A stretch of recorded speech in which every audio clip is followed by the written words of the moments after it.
एक बार एक बड़े हॉल में बहुत सारे लोग बैठे थे। वहाँ पर दुनिया का एक बहुत ही बड़ा स्पीकर आने वाला था और सब लोग उनकी बातें सुनने के लिए वहाँ पर आए थे। लगभग 10 मिनट के बाद वह स्पीकर स्टेज पर आ जाता है और बोलता है कि अगर आपने मेरी बात ठीक से सुन ली और समझ ली तो आपकी ज़िंदगी पूरी तरह से बदल जाएगी।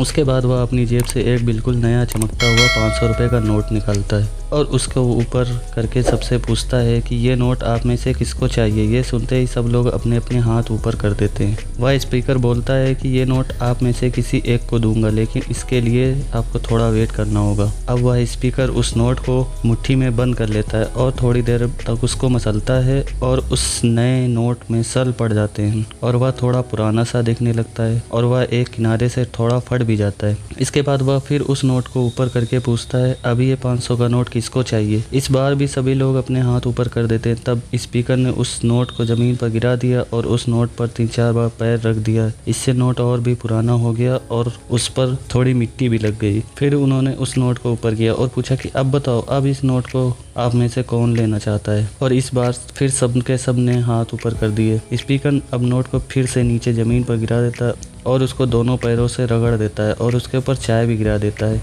अब नोट इतना गंदा हो जाता है उसको पहचानना भी मुश्किल हो जाता है। कोई भी उस नोट को देखता तो यही बोलता कि अब ये सिर्फ एक गंदा कागज़ का टुकड़ा है, अब यह बेकार है, उस दुनिया में इसकी वैल्यू कोई नहीं है। स्पीकर ने एक बार फिर उस नोट को उठाया और ऊपर करके सबसे पूछा, अब इस नोट को कौन लेना चाहता है। और इस बार भी सबके सब ने अपने हाथ ऊपर कर दिए। कितना भी गंदा पुराना मिट्टी से सना हुआ चाय का दाग लगा हुआ, लेकिन अभी भी वह 500 रुपये का नोट ही है था। जब आपका बुरा समय चल रहा होता है और आप सिचुएशन का सामना कर रहे होते हैं, उसके बाद आपको लगने लगता है कि आप सफलता के लायक ही नहीं हैं। आपको लगता है कि दूसरे लोग आपसे बेटर हैं और आप किसी काम के नहीं हो, आपकी वैल्यू कोई नहीं है। हमेशा याद रखो, इससे कोई फ़र्क नहीं पड़ता कि आपने कितनी बार सिचुएशन का सामना किया, आप ज़िंदगी में कितनी बार फेल हुए हो। आपकी वैल्यू हमेशा वही रहेगी जो पहले थी। आपके पास कुछ खास है जो दूसरों के पास नहीं है और ये कोई भी आपसे छीन नहीं सकता। अब तक सक्सेस नहीं मिलने से आपकी वैल्यू कम नहीं हुई। आप अभी भी अपने बारे में कितना भी लो फील कर रहे हो, उससे कोई फ़र्क नहीं पड़ता। जो लोग आपको अच्छे से समझते हैं वो लोग आपकी वैल्यू को उतना ही मानेंगे जितना पहले मानते थे। तो अपनी वैल्यू को समझो और कुछ